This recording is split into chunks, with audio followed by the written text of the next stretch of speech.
Hello and welcome everyone to another StarCraft 2 England cast. Today I have got a game from Millennium's Lalush and he's playing against eSaharaBabyK, who's Baby Knight. Baby Knight is the blue Protoss player in the lower right position and Lalush is the red Zerg in the top left. I mean, I do believe BabyK is Baby Knight. Pretty sure it is. I may be wrong. If I am, I'll call him BabyK from now on just in case I am. But that shouldn't hopefully matter. So, what are we going to do? It's cross spawn position on Antigua, although it's not forced. This is just a ladder game, not the GSL map.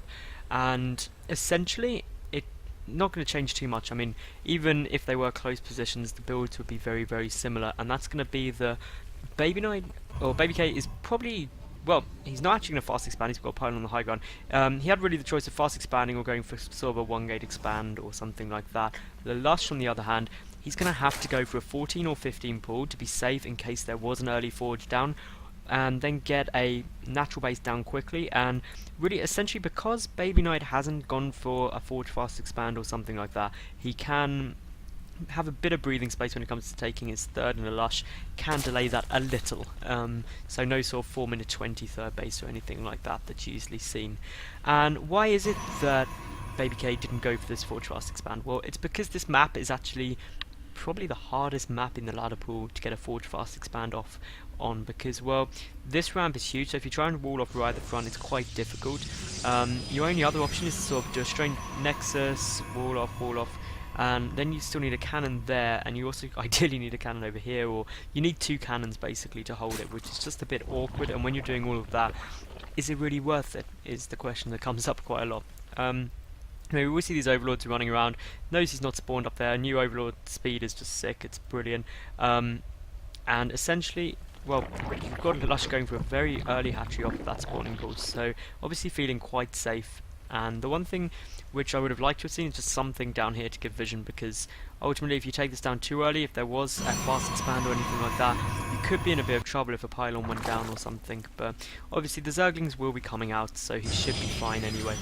Meanwhile, Cybernetics Core on the way out for BabyK at the moment, as well as his second gas. Still no sign of an expansion, and that's really to be expected. If you don't go for a fast expand, Protoss are forced to wait just a little while until they get a few units out. Or specifically, it looks like BabyK is going to be waiting to get a, well, either a sentry or a stalker. But either way, it looks pretty good. Now gearing up, ready to take an expansion. Putting a pylon on the low ground is sort of the indicator that I'm getting ready to expand. And essentially, what is Lalush doing still with this? Well, he's getting his first gas out now.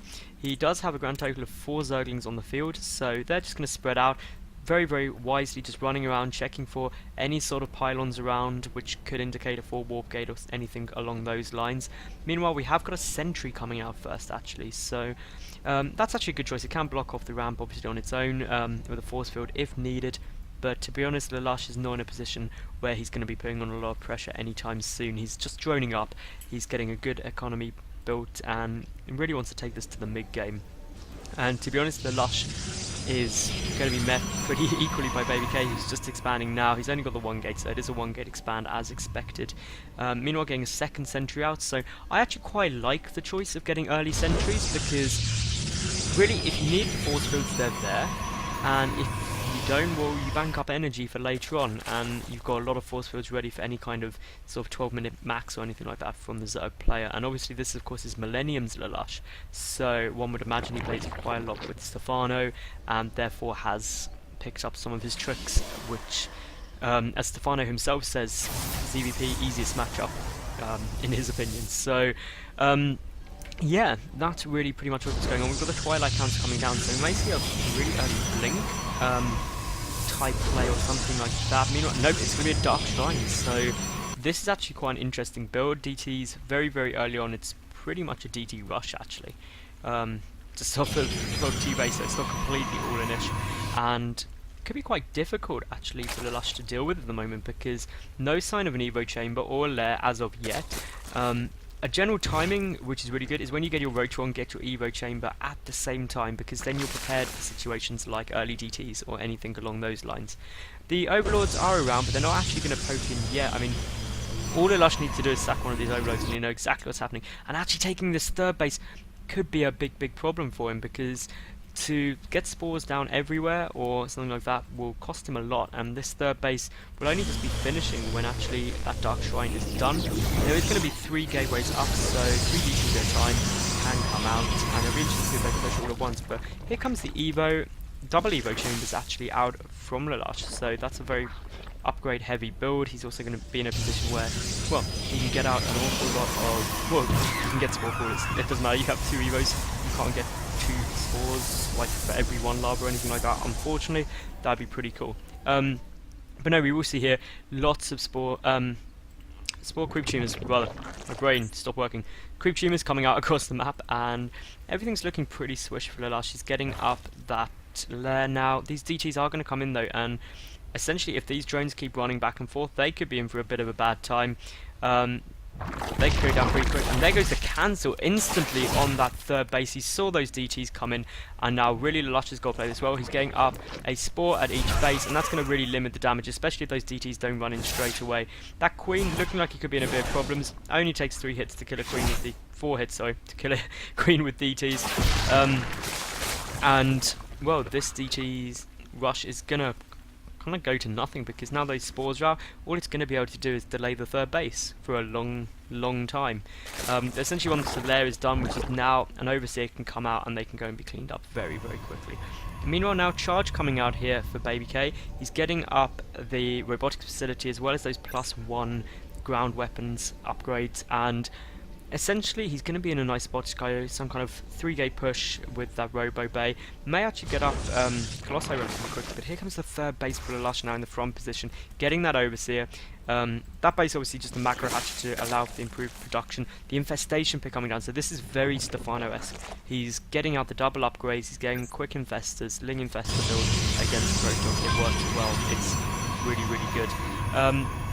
What else are we going to have coming down here? Well, this is a lot more gateways being added on, a grand total of 5 more gates. That's going to take him up to 8 gates and a robo, which is actually an awful lot. That is a very 2-base all-in-ish play, which is to be expected, because on Antigua, taking a third base as Protoss is really hard, especially when there's creep there. But we have got the first Archon morphed in, and that's essentially because now there's detection on the field. It's not, those DTs can't do anything. The Roach Warren finally coming down now for Lalush somewhere. Where is this Roach Warren? Am I being blind? And there's definitely a Roach Warren somewhere, but I'd be amazed if I know where it is. But anyway, somewhere there's a Roach Warren being built. It's probably like there, right there. And Lalush with a bit of teasing there, and here comes the A move follow up. So it's actually looking like there's going to be a lot of units coming out very shortly. All of those warp gates have now finished. +2 Protoss ground weapons on their way out. Pathogen glands and the 1-1 about to finish up for Lalush. And BabyK even give him a little warning that it's coming. That's nice. That's how confident he is. Lots of spines being built, and essentially Lalush is going to have a bit of difficulty here because these infestors aren't out yet, and without the infestors holding this is going to be a nightmare. It's almost a case of Lalush wants to wait. He doesn't want to engage prematurely, and that is really not a good engagement. All those Zerglings getting caught out of position. There's a lot of free units there for the Protoss player, and that wasn't the best move. The roaches are coming out now, and once the infestors pop as well, BabyK should actually be in an okay position to hold this. The charge rods are very strong though. 2 changelings are out. There's no forward pylon. That's really the only saving grace. But there goes down that first fungal growth. Fungal growth is going to be absolutely essential. The spines are just finishing up now, and here we go. This is going to be some big hits. It all comes down to how well the BabyK can deal with those fungal growths. But of course, fungal growth stops the charge rods getting in range or doing any damage. And to be honest, it's looking like Lush is going to hold this. 2 Archons are still up, but this is a full-on retreat from BabyK because he's unable to reinforce because there's no pylon forward. And Lalush is now very happy to hold that. He's got his third base up, and the third base only just started now for BabyK. Lalush could do with taking a 4th base. Obviously, this is a tempting base because of the gold mineral patches, but obviously if you have Stalkers or Colossi, especially on the high ground, it gets decimated. So to be honest, my choice for a 4th base would either be up here because the quick access within the rocks are removed, or even down somewhere like this because it's just out of position, and if the Protoss army goes to engage it, it's a long way away from its own base and counter pushes can come in, or basically entrapment. So there's all sort of the possibilities. It does look like Lalush is going for a big counter push here. Going to try and deny this third. There's 2 photon cannons coming down, and still no clue those rocks are being taken down as of yet. 1 DT. being a right nightmare to those infestors, does get an infestor kill, which actually is really, really good. To be honest, I'm surprised that... Oh, there's no fungal growth energy left. I was a bit like, why didn't he just fungal growth it just to like save the infestor? Because obviously, energy, while it's nice to bank it up, it's better to have a low energy alive infestor than a high energy dead infestor. Anyway, so BabyK has secured this third base, and now really Lalush does have to start thinking about taking a fourth to stay a base ahead. That's, at the end of the day, what is essential. What else is available to him here? Well, I mean, there is this third base here for BabyK. He's in a great spot. Once you've got third base up, he's really on the money of progress. The fourth base for Lalush is on its way to be taken right now. The one I thought it would be. The essential reason why this went down is because with creep spread, this isn't actually too hard to defend. You can get across there quite quickly. And then it's just a bit choice, but actually, no, not going to take that fourth base, going to take the one right next to the third. Interesting fact, you can put infestors here and shoot over infested tones to the third base. Cool little trick. It's quite fun to do as well. Really annoys Protoss players. Meanwhile, Spire on its way out, so is Hive, so Great Spire will be coming out pretty soon, so we're going to see Broodlord infest endgame, which, good decision.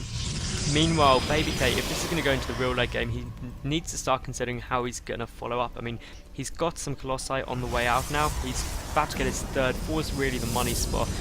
But, I mean, against a Zerg player going to Hive, you need to start thinking about getting a mothership out. Because the Vortex is essential, the Cloak is helpful, and basically it's required if you're going to take out a maxed out Broodlord Infestor army as Protoss, because Colossi alone can't do it.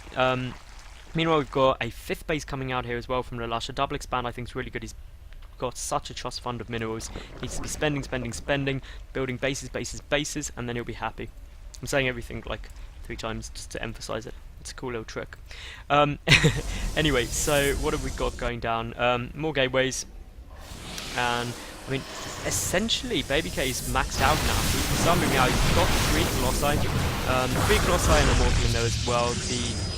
The Archons as well are in the mix. This is actually quite a scary looking army. Got Big Zerg and Counter Push trying to come in here from Lalush, but it's going to get picked off by the Stalkers, or actually it's just going to get confused where it can go because there's cannons most places, which I think is a good move. It's 150 minerals, but means he's pretty safe. The Greatest Spire, and this is the A-move bit. This is joking from earlier in the chat. A-move your way across and just go and crush the Zerg player, but a lot of Corruptors popping just at the right time.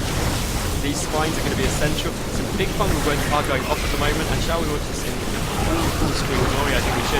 Infested tones being shut down literally everywhere, and now those Colossi are doing so much damage. They're so safe from back there. The Corruptors aren't able to get good engagement through so many Stalkers, and to be honest, I think this is pretty much over. The Broodlords aren't out yet. The Greatest Spire is still a good couple of seconds away, and this push is going to take out the third before it goes any further. A couple of fungal growths, all the infestors are taken down, and there's essentially no ground army to deal with this. The Lush down to 130 supply to 180 of BabyK, and to be honest, this is pretty much all over. When Zerglings start being massed, you know things are not going well. And Lalush there, semi-joking I think, or that's very BM, but he kind of lost a bit. But I hope you did enjoy that game. If you did, please give the video a thumbs up. Most importantly, if you do enjoy my cast, please subscribe to my YouTube. It is youtube.com/Madals91, which is MADALS91. Follow me on Twitter at SC2_England, and leave any comments or criticisms in the section below. Thank you very much for watching, and do tune in again. Bye for now.